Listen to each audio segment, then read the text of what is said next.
The 1,000 injuries of Fortunato I had borne as best I could. But when he ventured upon insult, I vowed revenge. You, who so well know the nature of my soul, will not suppose, however, that I gave utterance to a threat. At length, I would be avenged. This was a point definitely settled, and the very definiteness with which it was resolved precluded the idea of risk. I must not only punish, but punish with impunity.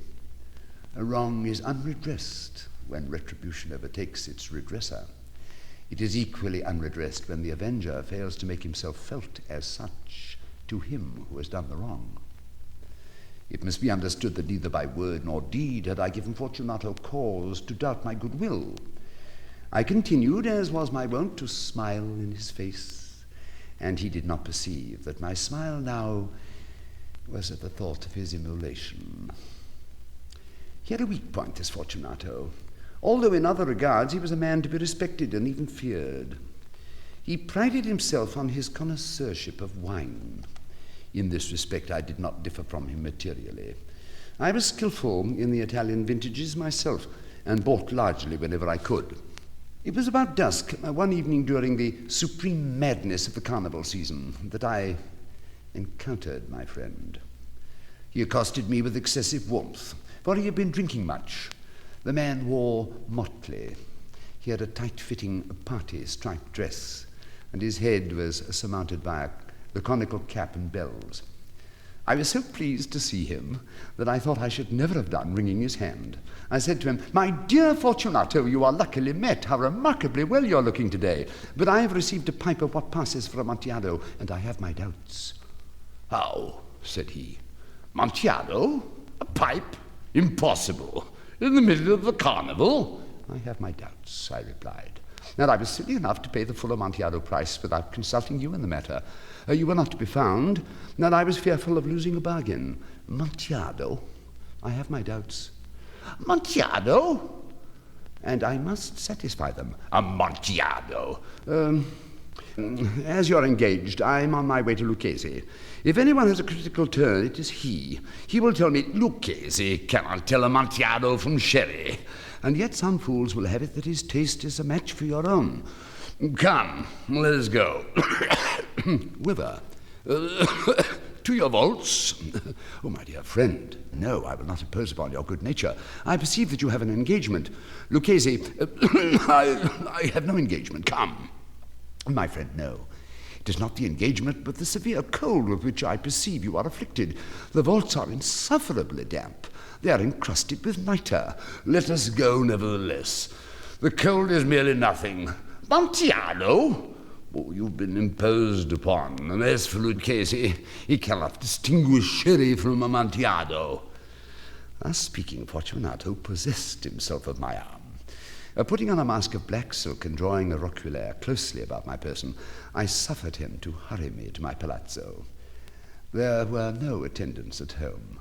They had absconded to make merry in honor of the time. I had told them that I should not return until the morning, and had given them explicit orders not to stir from the house. These orders were sufficient, I well knew, to ensure their immediate disappearance, one and all, as soon as my back was turned. I took from their sconces 2 flambeaux, and giving one to Fortunato, bowed him through several suites of rooms to the archway that led into the vaults. I passed down a long and winding staircase, requesting him to be cautious as he followed. We came at length to the foot of the descent and stood together on the damp ground of the catacombs of the Montresors. The gait of my friend was unsteady, and the bells upon his cap jingled as he strode. "The pipe," he said. "It's further on," said I. "But observe the white webwork which gleams from these cavern walls." He turned towards me and looked into my eyes with 2 filmy orbs that distilled the rheum of his intoxication. "Nitre?" he asked at length. "Nitre," I replied. How long have you had that cough?"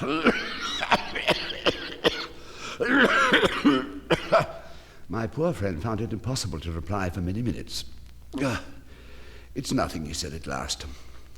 Come, I said. We will go back. Your health is precious. You are rich, respected, admired, beloved. You are happy as once I was. You are a man to be missed. For me it is no matter. We will go back. You will be ill, and I cannot be responsible. Besides, there is Lucchese. Enough, he said. A cough is a mere nothing. It will not kill me. I shall not die of a cough. True, I replied. But you should use all proper caution. A draught of this Medoc will defend us from the damps. Here I knocked off the neck of a bottle, which I drew from a long row of its fellows that lay upon the mould. Drink, I said, presenting him the wine. He raised it to his lips with a leer. He paused and nodded to me familiarly, while his bells jingled. I drink, he said, to the buried that repose around us. And I to your long life. He again took my arm, and we proceeded. These vaults, he said, are extensive. The Montresors, I replied, were a great and numerous family. Oh, I forget your arms. A huge human foot d'or in a field azure. The foot crushes a serpent rampant whose fangs are embedded in the heel. And the motto? Nemo me impune lacessit. No one provokes me with impunity. Good, he said. The wine sparkled in his eyes and the bells jingled. My own fancy grew warm with the Medoc. We had passed through walls of piled bones with casks and puncheons intermingling into the inmost recesses of the catacombs. I paused again, and this time I made bold to seize Fortunato by the arm above the elbow. The night, I said, see, it increases. It hangs like moss upon the vaults. We are below the river bed. The drops of moisture trickle among the bones. Come, we will go back ere it is too late. Your cough. It's nothing, he said. Let us go. But first, another draught of the Medoc. I broke and reached him a flagon of de Grave. He emptied it at a breath. His eyes flashed with a fierce light. He laughed and threw the bottle upward with a gesticulation I did not understand. I looked at him in surprise. He repeated the movement, a grotesque one. You do not comprehend, he said.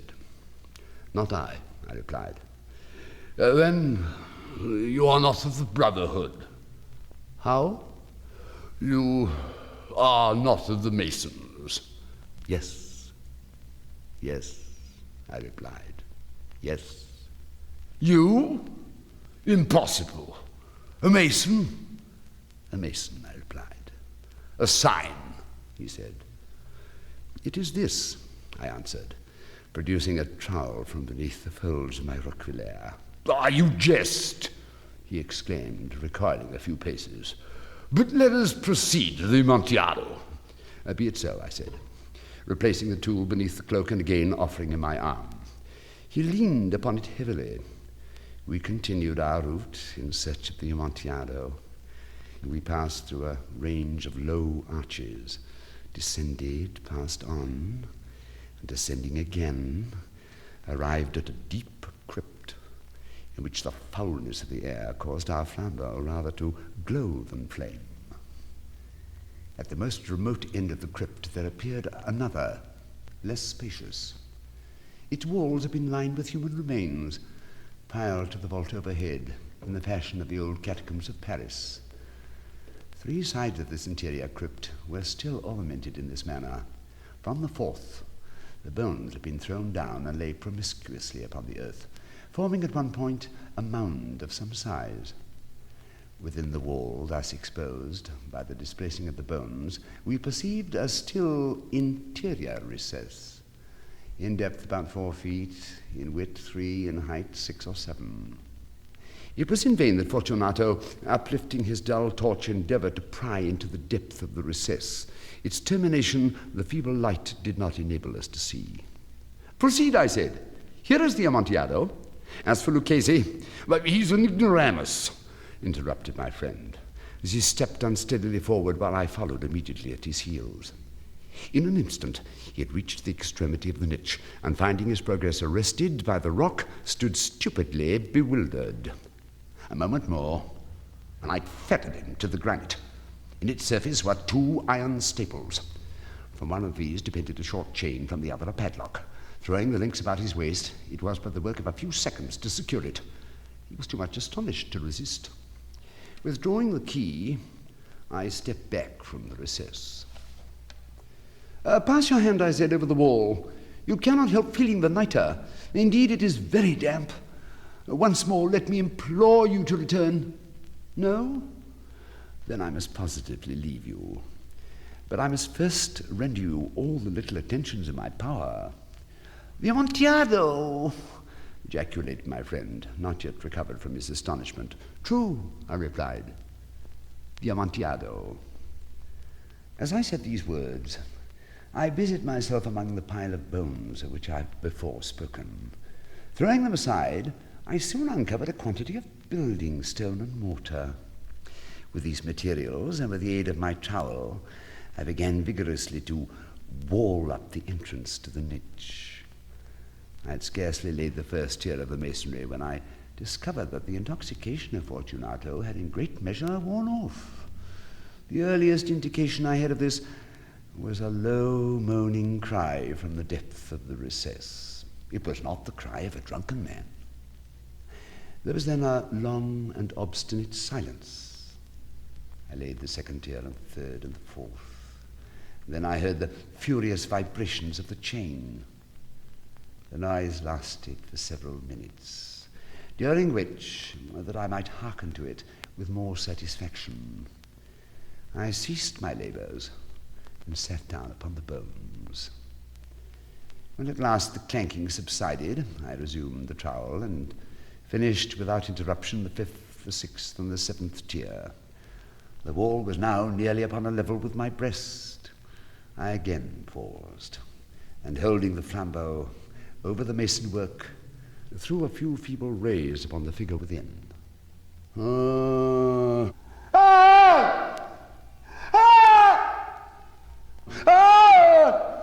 succession of loud and shrill screams bursting suddenly from the throat of the chain form seemed to thrust me violently back. For a brief moment I hesitated. I trembled. Unsheathing my rapier, I began to grope with it about the recess, but the thought of an instant reassured me. I placed my hand upon the solid fabric of the catacombs and felt satisfied. I reapproached the wall. I replied to the yells of him who clamoured. I re-echoed. I aided. I surpassed them in volume and in strength. I did this, and the clamourer grew still.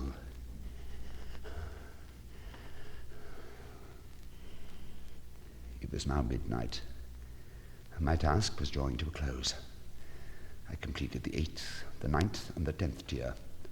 I had finished a portion of the last and the 11th. There remained but a single stone to be fitted and plastered in. I struggled with its weight. I placed it partially in its destined position, but now there came from out the niche a low laugh that erected the hairs upon my head.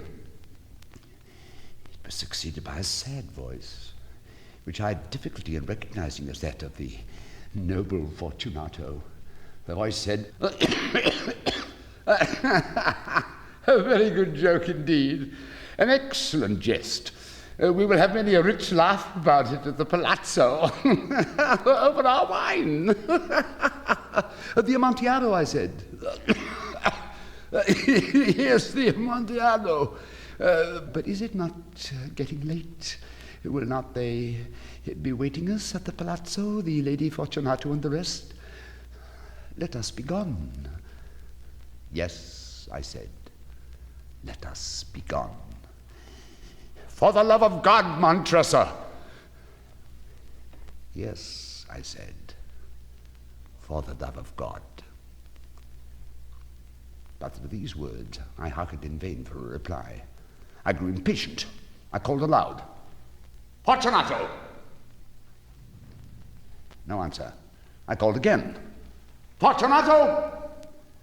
No answer still. I thrust a torch through the remaining aperture and let it fall within. There came forth in return only a jingling of the bells. My heart grew sick. On account of the dampness of the catacombs, I hastened to make an end of my labor. I forced the last stone into its position. I plastered it up. Against the new masonry, I re-erected the old rampart of bones. For the half of a century, no mortal has disturbed them. In pace requiescat.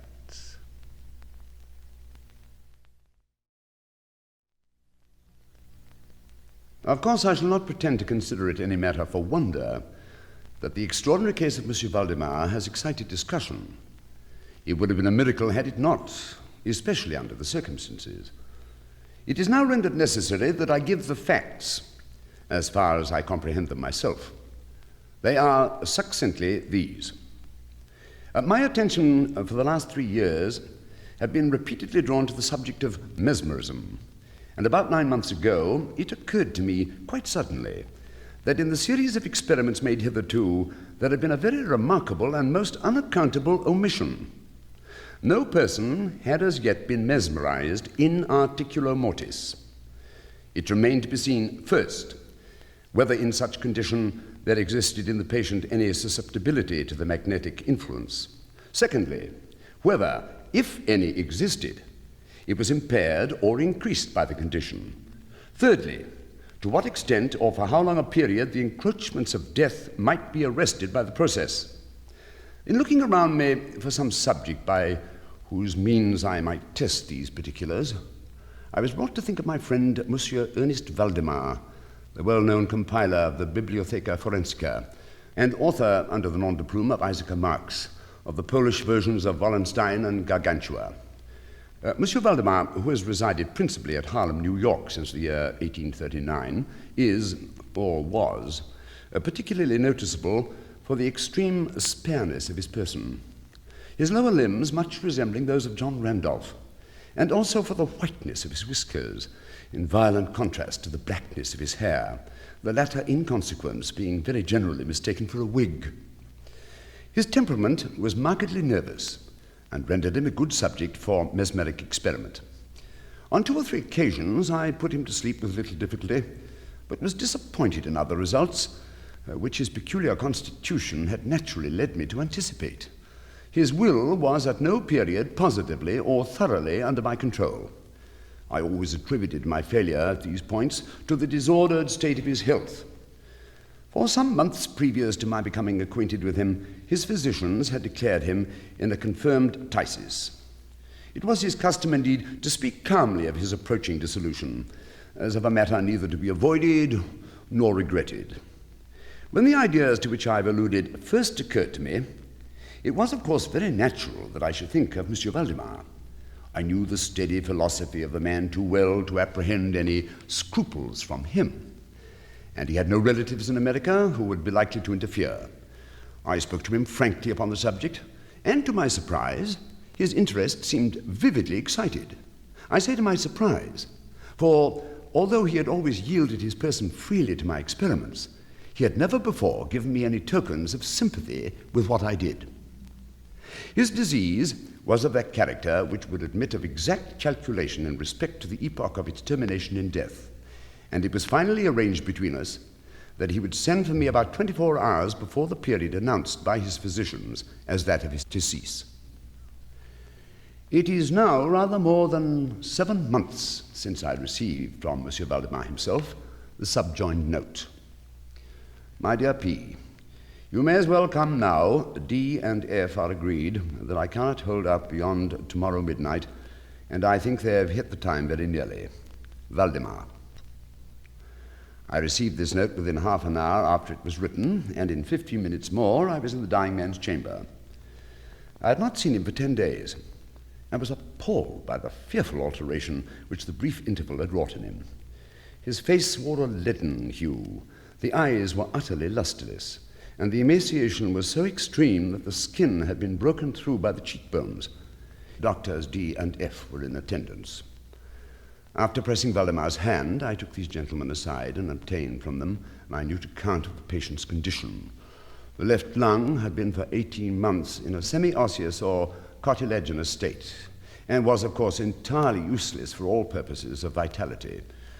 The right, in its upper portion, was also partially, if not thoroughly, ossified, while the lower region was merely a mass of purulent tubercles, running one into another.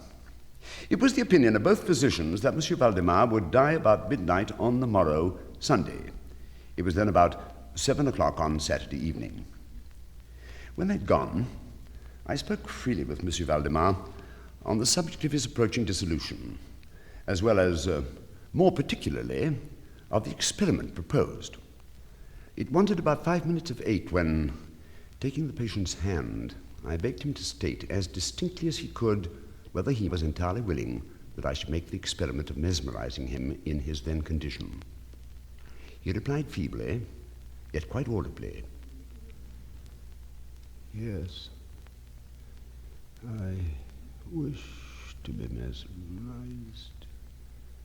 I fear you have deferred it too long."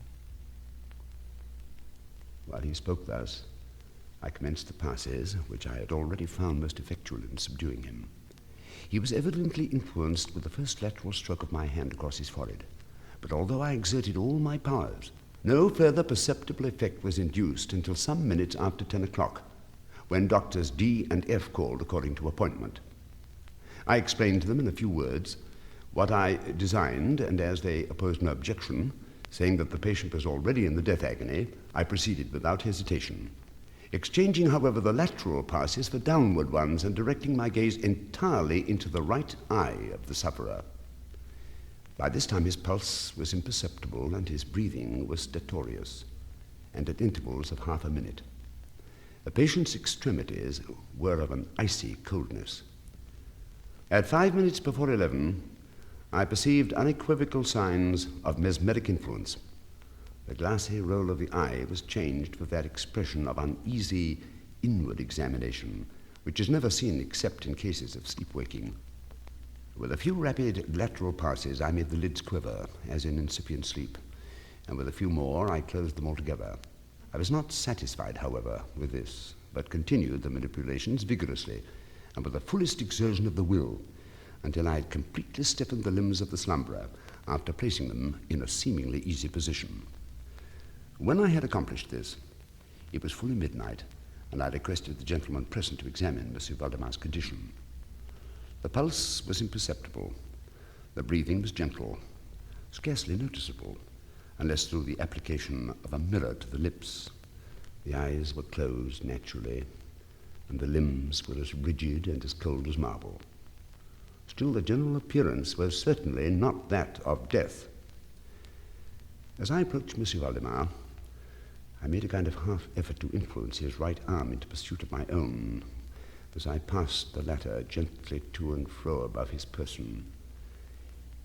In such experiments with this patient, I had never perfectly succeeded before, and assuredly I had little thought of succeeding now. But to my astonishment, his arm very readily, although feebly, followed every direction I assigned it with mine. I determined to hazard a few words of conversation. "Monsieur Valdemar," I said, "you asleep?" He made no answer, but I perceived a tremor about his lips, and was thus induced to repeat the question again and again. At the third repetition, his whole frame was agitated by a very slight shivering. The eyelids unclosed themselves so far as to display a white line of a ball. The lips moved sluggishly, and from between them, in a barely audible whisper, issued the words, "Yes, asleep now. Do not wake me. Let me die so." It was now the opinion, or rather the wish of the physicians, that Monsieur Valdemar should be suffered to remain undisturbed in his present apparently tranquil condition until death should supervene. And this, it was generally agreed, must now take place within a few minutes. I concluded, however, to speak to him once more, and merely repeated my previous question. While I spoke, There came a marked change over the countenance of the sleepwaker. The eyes rolled themselves slowly open, the pupils disappearing upwardly. The skin generally assumed a cadaverous hue, resembling not so much parchment as white paper, and the circular hectic spots which hitherto had been strongly defined in the center of each cheek went out at once. I use this expression because the suddenness of their departure put me in mind of nothing so much as the extinguishment of a candle by a puff of breath. The upper lip at the same time writhed itself away from the teeth, which it had previously covered completely, while the lower jaw fell with an audible jerk, leaving the mouth widely extended and disclosing a full view of the swollen and blackened tongue. I presume the doomed member of the party then present had been unaccustomed to deathbed horrors, but so hideous beyond conception was the appearance of Monsieur Valdemar at this moment that there was a general shrinking back from the region of the bed. I now feel that I have reached a point in this narrative at which every reader will be startled into positive disbelief. It is my business, however, simply to proceed. There was no longer the faintest sign of vitality in Monsieur Valdemar, and concluding him to be dead, we were consigning him to the charge of the nurses when a strong vibratory motion was observable in the tongue. This continued for perhaps a minute. At the expiration of this period, there issued from the distended and motionless jaws a voice, such as it would be madness of me to attempt describing. Monsieur Valdemar spoke, obviously in reply to a question I had propounded to him a few minutes before. I had asked him, it will be remembered, if he still slept. He now said, "Yes. No. I have been sleeping, and now I am dead." No person present even affected to deny or attempt to repress the unutterable shuddering horror which these few words thus uttered were so well calculated to convey. The nurses immediately left the chamber and could not be induced to return. My own impressions I would not pretend to render intelligible to the reader. Without the utterance of a word, we addressed ourselves again to an investigation of Monsieur Valdemar's condition. It remained in all respects as I have last described it, with the exception that the mirror no longer afforded evidence of respiration. An attempt to draw blood from the arm failed. The only real indication of the mesmeric influence was now found in the vibratory motion of the tongue whenever I addressed Monsieur Valdemar a question. He seemed to be making an effort to reply, but had no longer sufficient volition. I believe that I have now related all that is necessary to an understanding of the sleepwaker's state at this epoch. It was evident that so far death, or what is usually termed death, had been arrested by the mesmeric process. It seemed clear to us all that to awaken Monsieur Valdemar would be merely to ensure his instant, or at least his speedy, dissolution. From this period until the close of last week, an interval of nearly 7 months, we continued to make daily calls at Monsieur Valdemar's house, accompanied now and then by medical or other friends. All this time, the sleepwaker remained exactly as I have last described him. The nurses' attentions were continual. It was on Friday last that we finally resolved to make the experiment of awakening, or attempting to awaken him. And it is the perhaps unfortunate result of this latter experiment which has given rise to so much discussion in private circles, to so much of what I cannot help thinking unwarranted popular feeling.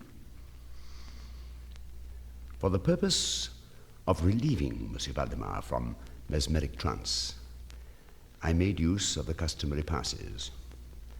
These for a time were unsuccessful. The first indication of revival was afforded by a partial descent of the iris.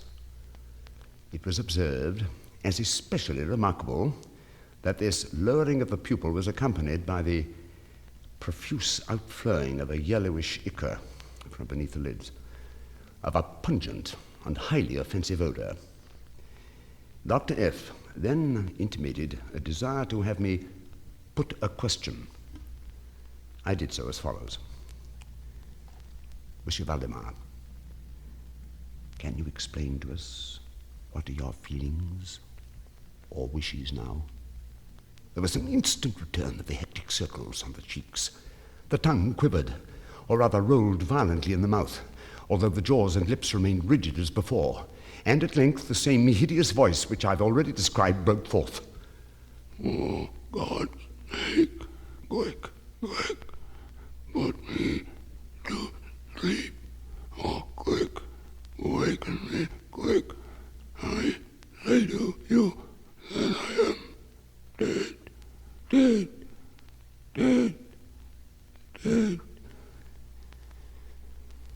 was thoroughly unnerved, and for an instant remained undecided what to do. At first I made an endeavor to recompose the patient, but failing in this, through total abeyance of the will, I retracted my steps and as earnestly struggled to awaken him. In this attempt I soon saw that I should be successful, or at least I soon fancied that my success would be complete, and I am sure that all in the room were prepared to see the patient awaken. For what really occurred, however, it is quite impossible that any human being could have been prepared. As I rapidly made the mesmeric passes, amid ejaculations of dead, absolutely bursting from the tongue and not from the lips of the sufferer, his whole frame at once shrunk, crumbled, absolutely rotted away beneath my hands. Upon the bed before the whole company, there lay a nearly liquid mass of loathsome, of detestable putrescence.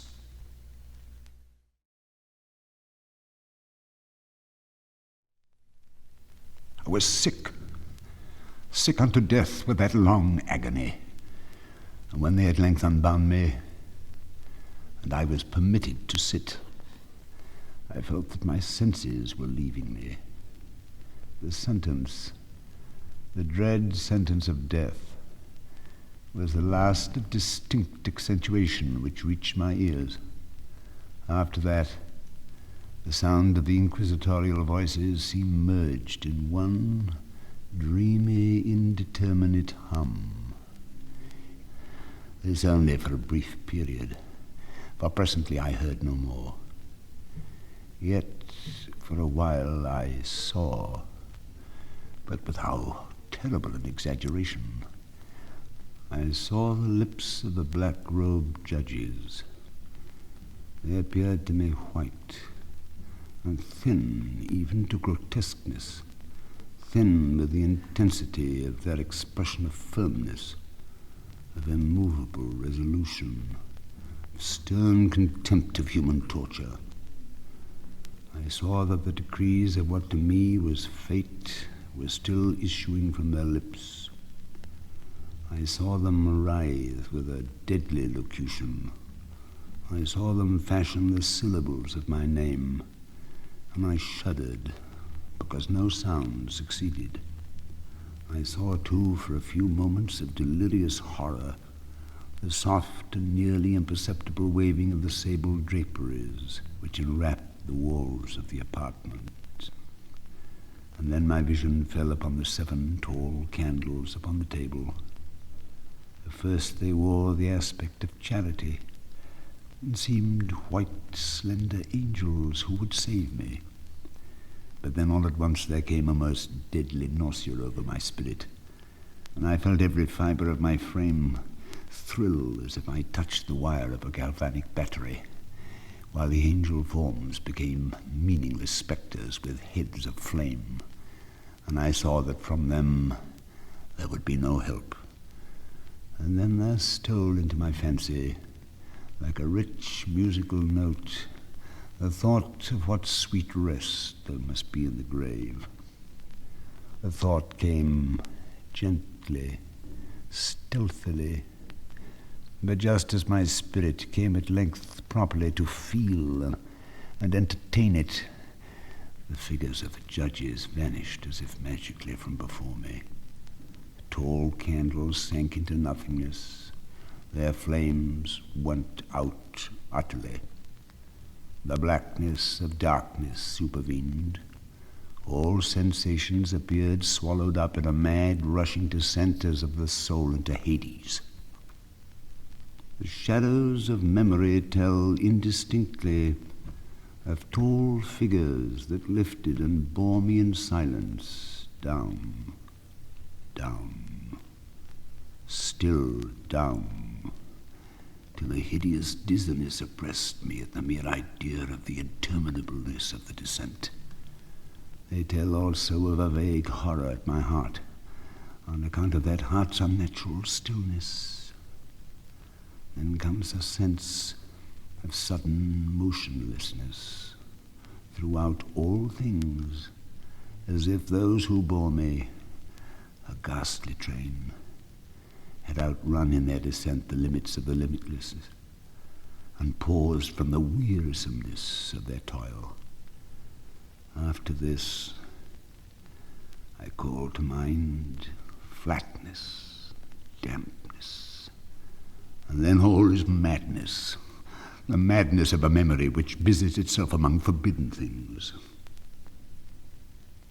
Very suddenly there came back to my soul motion and sound, the tumultuous motion of the heart, and in my ears the sound of its beating. So far I had not opened my eyes. I felt that I lay upon my back, unbound.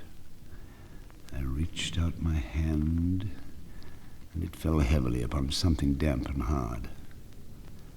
There I suffered it to remain for many minutes, while I strove to imagine where and what I could be. I longed, yet dared not to employ my vision. I dreaded the first glance at objects around me. It was not that I feared to look upon things horrible, but that I grew aghast, lest there should be nothing to see. At length, with a wild desperation at heart, I quickly unclosed my eyes. My worst thoughts then were confirmed. The blackness of eternal night encompassed me. I struggled for breath. The intensity of the darkness seemed to oppress and stifle me. The atmosphere was intolerably close. I still lay quietly. I made effort to exercise my reason. I brought to mind the inquisitorial proceedings, and attempted from that point to deduce my real condition. The condemned to death I knew perished usually at the auto da fe's, and one of these had been held on the very night of the day of my trial. Had I been remanded to my dungeon to await the next sacrifice, which would not take place for many months? This I at once saw could not be. Victims had been in immediate demand. Moreover, my dungeon, as well as all the condemned cells of Toledo, had stone floors, and light was not altogether excluded. A fearful idea now suddenly drove the blood in torrents upon my heart. I at once started to my feet, trembling convulsively in every fibre, thrust my arms wildly above and around me in all directions. I felt nothing, yet dreaded to move a step, lest I should be impeded by the walls of a tomb. Perspiration burst from every pore and stood in cold big beads upon my forehead. The agony of suspense grew at length intolerable, and I cautiously moved forward, with my arms extended, my eyes straining from their sockets in the hope of catching some faint ray of light. I proceeded for many paces, but still all was blackness and vacancy.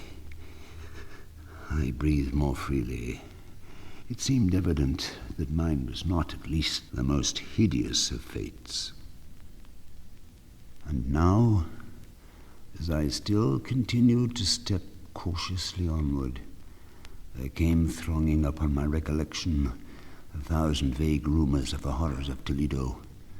Of the dungeons there had been strange things narrated. Fables I had always deemed them, but yet strange and too ghastly to repeat, save in a whisper. Was I left to perish of starvation in this subterranean world of darkness? Or what fate perhaps even more fearful awaited me? That the result would be death, and a death of more than customary bitterness, I knew too well the character of my judges to doubt.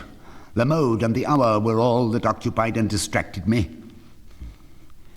My outstretched hands at length encountered some solid obstruction. It was a wall, seemingly of stone masonry, very smooth, slimy, and cold. I followed it up, stepping with all the careful distrust with which certain antique narratives had inspired me. This process, however, afforded me no means of ascertaining the dimensions of my dungeon, as I might make its circuit and return to the point whence I set out without being aware of the fact. So perfectly uniform seemed the wall. I therefore sought the knife, which had been in my pocket, but my clothes had been exchanged for a wrapper of coarse serge. I had thought of forcing the blade in some minute crevice of the masonry so as to identify my point of departure. The difficulty, nevertheless, was but trivial, although, in the disorder of my fancy, it seemed at first insuperable. I tore a part of the hem from the robe and placed the fragment at full length and at right angles to the wall. In groping my way around the prison, I could not fail to encounter this rag upon completing the circuit.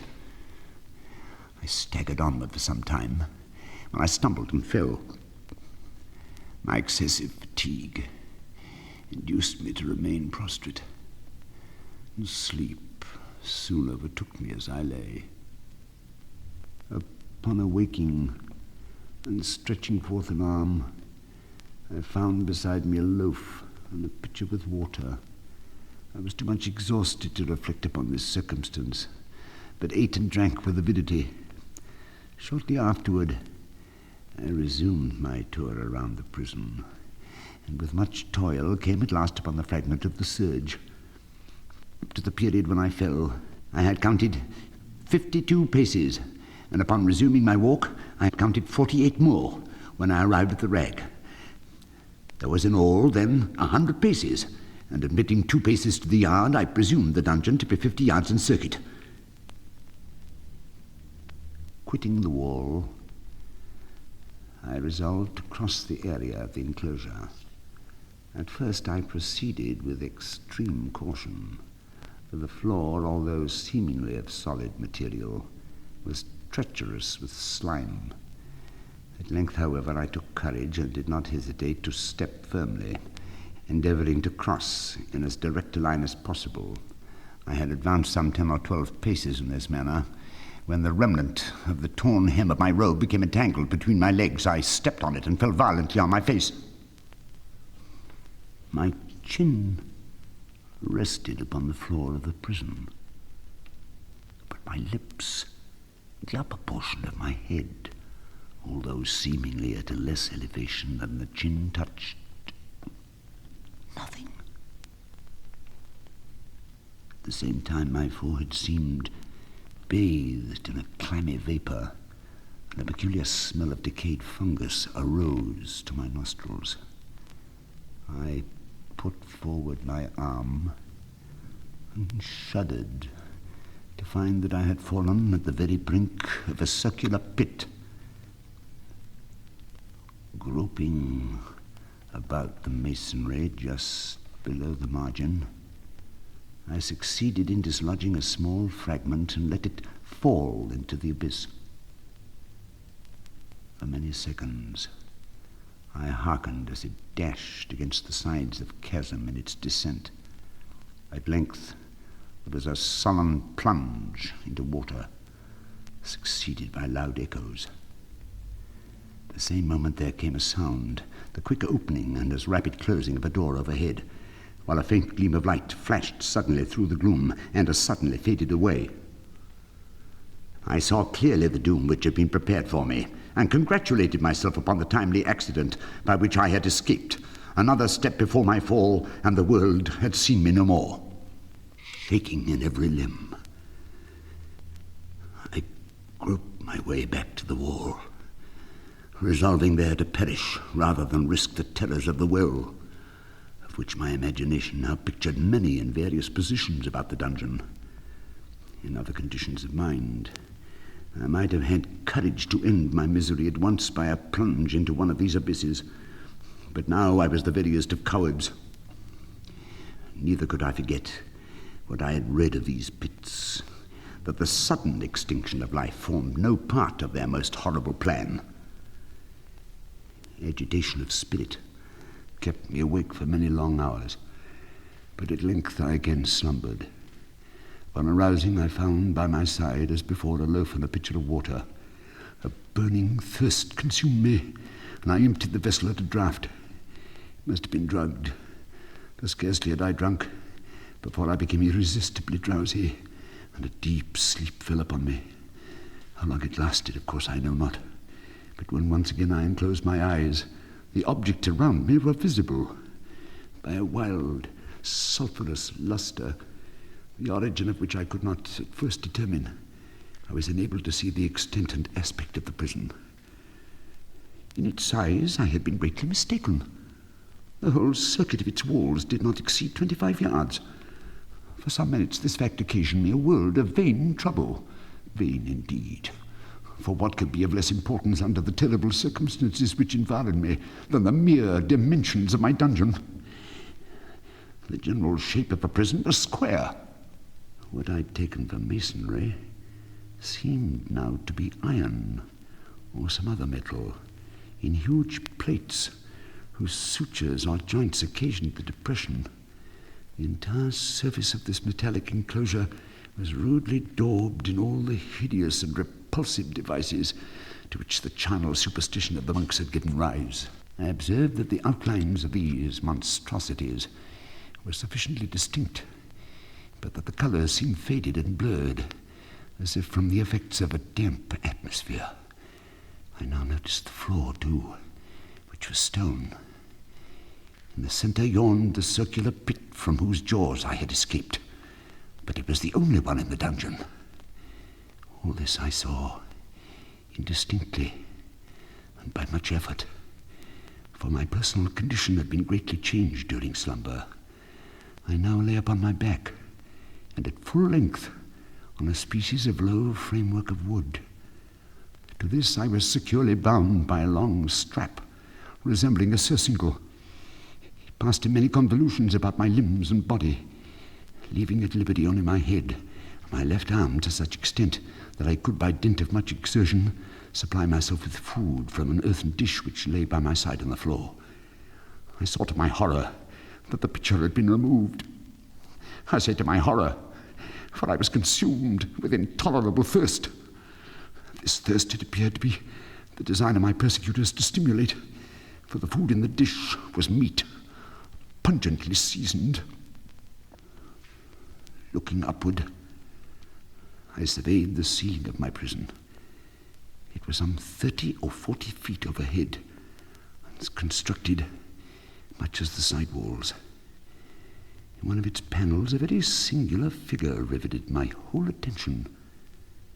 It was the painted figure of Time, as he is commonly represented, save that in lieu of a scythe, he held what, at a casual glance, I suppose to be the pictured image of a huge pendulum, such as we see on antique clocks. There was something, however, in the appearance of this machine which caused me to regard it more attentively. While I gazed directly upward at it, for its position was immediately over my own, I fancied that I saw it in motion. In an instant afterward, the fancy was confirmed. Its sweep was brief, and of course slow. I watched it for some minutes, somewhat in fear, but more in wonder. Slight noise attracted my notice, and looking to the floor I saw several enormous rats traversing it. They had issued from the well. Even then, while I gazed, they came up in troops hurriedly, with ravenous eyes, allured by the scent of the meat. From this it required much effort and attention to scare them away. I again cast my eyes upward. What I then saw confounded and amazed me. The sweep of the pendulum had increased in extent by nearly a yard. As a natural consequence, its velocity was also much greater. But what mainly disturbed me was the idea that it had perceptibly descended. I now observed, with what horror it is needless to say, that its nether extremity was formed of a crescent of glittering steel, about a foot in length from horn to horn, the horns upward, and the under edge evidently as keen as that of a razor. Like a razor also it seemed massy and heavy, tapering from the edge into a solid and broad structure above. It was appended to a weighty rod of brass, and the whole hissed as it swung through the air. I could no longer doubt the doom prepared for me by monkish ingenuity in torture. My cognizance of the pit had become known to the inquisitorial agents. The pit, typical of hell and regarded by rumor as the ultima thule of all their punishments. The plunge into the pit I had avoided by the merest accident. Having failed to fall, it was no part of the demon plan to hurl me into the abyss, and thus, there being no alternative, a different and milder destruction awaited me. Milder. I half smiled in my agony as I thought of such application of such a term. What boots it to tell of the long hours of horror more than mortal, during which I counted the rushing oscillations of the steel, inch by inch, line by line, with the descent only appreciable at intervals that seemed ages. Down, and still down it came. Days passed. It might have been that many days passed, yet it swept so closely over me as to fan me with its acrid breath. The odor of the sharp steel forced itself into my nostrils. I prayed. I wearied heaven with my prayers for its more speedy descent. I grew frantically mad and struggled to force myself upward against the sweep of the fearful scimitar. And then I felt suddenly calm and lay smiling at the glittering death as a child at some rare bauble. With painful effort, I outstretched my left arm as far as my bonds permitted, took possession of the small remnant which had been spared me by the rats. As I put a portion of it within my lips, there rushed to my mind a half-formed thought of joy, of hope. Yet what business had I with hope? I was an imbecile, an idiot. I forced myself to ponder upon the sound of the crescent as it should pass across the garment, upon the peculiar, thrilling sensation which the friction of the cloth produces on the nerves. I pondered upon all this frivolity until my teeth were on edge. Down, steadily down it crept. I took a frenzied pleasure in contrasting its downward with its lateral velocity, to the right, to the left, far and wide, with the shriek of a damned spirit, to my heart, with the stealthy pace of the tiger. I alternately laughed and howled as the one or the other idea grew predominant. Down, certainly, relentlessly down. It vibrated within 3 inches of my bosom. I struggled violently, furiously, to free my left arm. This was free only from the elbow to the hand. I could reach the latter from the platter beside me to my mouth with great effort, but no further. Could I have broken the fastenings above the elbow, I could have seized and attempted to arrest the pendulum. I might as well have attempted to arrest an avalanche. Down, still unceasingly, still inevitably down. I gasped and struggled at each vibration. I shrunk convulsively at its every sweep. My eyes followed its outward and its upward whirls with the eagerness of the most unmeaning despair. They closed themselves spasmodically at the descent. Although death would have been a relief, oh, how unspeakable! Still, I quivered in every nerve to think how slight a sinking of the machinery would precipitate that keen, glistening axe upon my bosom. I saw that some 10 or 12 vibrations would bring the steel in actual contact with my robe. There flashed upon my mind the unformed half of that idea of deliverance to which I've previously alluded. The whole thought was now present, feeble, scarcely sane, scarcely definite, but still entire. I proceeded at once, with the nervous energy of despair, to attempt its execution. For many hours, the immediate vicinity of the low framework upon which I lay had been literally swarming with rats. They were wild, bold, ravenous, their red eyes glaring upon me, as if they waited but for motionlessness on my part to make me their prey. To what food, I thought, had they been accustomed in the well? They devoured in spite of all my efforts to prevent them, all but a small remnant of the contents of the dish. I had fallen into an habitual seesaw or wave of the hand about the platter, and at length the unconscious uniformity of the movement deprived it of effect. In their voracity, the vermin frequently fastened their sharp fangs in my fingers.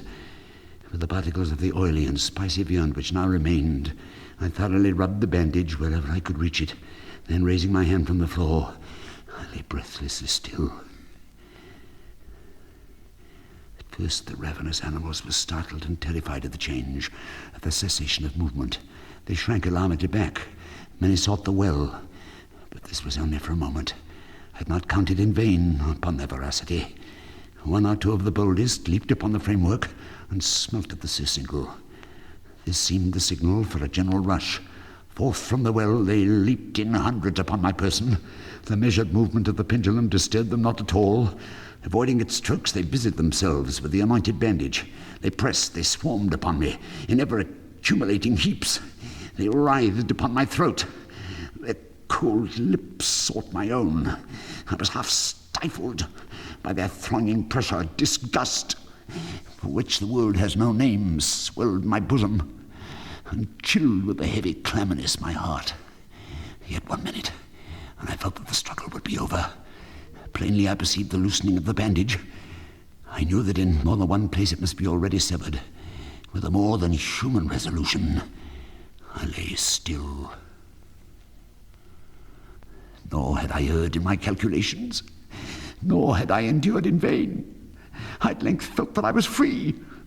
The surcingle hung in ribbons from my body, but the stroke of the pendulum already pressed upon my bosom. It had divided the serge of the robe. It had cut through the linen beneath. Twice again it swung, and a sharp sense of pain shot through every nerve. But the moment of escape had arrived. At a wave of my hand, my deliverers hurried tumultuously away. With a steady movement, cautious, sidelong, shrinking and slow, I slid from the embrace of the bandage and beyond the reach of the scimitar. For the moment at least, I was free. Free, and in the grasp of the Inquisition. I had scarcely stepped from my wooden bed when the motion of the hellish machine ceased, and I beheld it drawn up by some invisible force through the ceiling. Free, I had but escaped death in one form of agony, to be delivered unto worse than death in some other. I rolled my eyes nervously around on the barriers of iron that hemmed me in. Something unusual, some change which at first I could not appreciate distinctly. It was obvious had taken place in the apartment. I became aware for the first time of the origin of the sulphurous light which illuminated the cell. I have observed that, although the outlines of the figures upon the wall were sufficiently distinct, yet the colours seemed blurred and indefinite. These colours had now assumed, and were momentarily assuming, a startling and most intense brilliancy that gave to the spectral and fiendish portraitures an aspect that might have thrilled even firmer nerves than my own.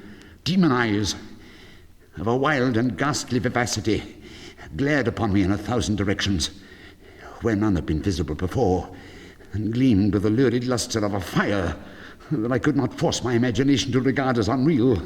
Unreal! Even when I breathed, there came to my nostrils the breath of the vapor of heated iron. A suffocating odor pervaded the prison. A deeper glow settled each moment in the eyes that glared at my agonies. A richer tint of crimson diffused itself over the pictured horrors of blood. I panted. I gasped for breath. There could be no doubt. of the design of my tormentors. O most unrelenting, O most demoniac of men. I shrank from the glowing metal to the center of the cell. Amid the thought of the fiery destruction that impended, the idea of the coolness of the well came over my soul like balm. I rushed to its deadly brink. I threw my straining vision below. The glare from the enkindled roof illuminated its inmost recesses. Yet for a wild moment did my spirit refuse to comprehend the meaning of what I saw. At length it forced, it wrestled its way into my soul. It burned itself in upon my shuddering reason. Oh, for a voice to speak! Oh, horror! Oh, any horror but this! With a shriek, I rushed from the margin and buried my face in my hands, weeping bitterly. The heat rapidly increased, and once again I looked up, shuddering as with a fit of the ague. There had been a second change in the cell. Another change was obviously in the form. There was to be no more dallying with the King of Terrors. The room had been square. A fearful difference quickly increased with a low rumbling or moaning sound. In an instant, the apartment had shifted its form into that of a lozenge, but the alteration stopped not there. I neither hoped nor desired it to stop. I could have clasped the red walls to my bosom as a garment of eternal peace. Death, I said, any death, but that of the pit. Fool! Might I not have known that into the pit it was the object of the burning iron to urge me? Could I resist its glow? Could I withstand its pressure? And now, flatter grew the lozenge, with a rapidity that left me no time for contemplation. Its center, its greatest width, came just over the yawning gulf. I shrank back, but the closing walls pressed me resistlessly onward. At length, for my seared and writhing body, there was no longer any inch of foothold on the firm floor of the prison. I struggled no more, but the agony of my soul found vent in one long, loud, and final scream of despair. I felt that I tottered upon the brink. I averted my eyes. There was a discordant hum of human voices. There was a loud blast as of many trumpets. There was a harsh grating as of 1,000 thunders. The fiery walls rushed back. An outstretched arm caught my own as I fell, fainting into the abyss. It was that of General Lassalle. The French army had entered Toledo. The Inquisition was in the hands of its enemies.